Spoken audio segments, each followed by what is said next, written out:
Okay, so today we're going to be tearing down an old John Deere 2-cylinder gas backhoe setup, and it's from the early to mid 60s. I believe it's a model 71 is what was on the side, but that could be the year.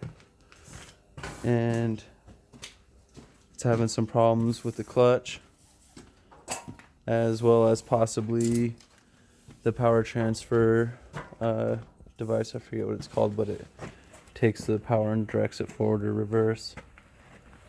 It's inside this middle section here on the other side. Through the viewport there, we're able to see it's actually broken, and you'll definitely see that when we get everything apart. And I'm gonna have to replace some hoses here on the back. It's a little bit cold outside, so I'm not really gonna worry about starting up. I know it runs really good. We're just getting the bolts all ready to loosen up. So you can see right there's a series. It's a 440 series, and serial number there, as well as here it's got the model 712331. That's probably the model for the exoskeleton front end loader, and also a backhoe. Both the cylinders and the backhoe arm leak, so we'll be changing them.